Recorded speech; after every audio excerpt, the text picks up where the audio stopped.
A law that allows doctors to help terminally ill patients end their lives takes effect September 2026.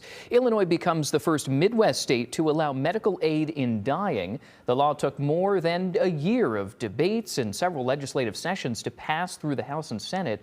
According to the Chicago Tribune, supporters say those who are near death should have the choice to end their lives, while opponents argue it's wrong to give someone that option.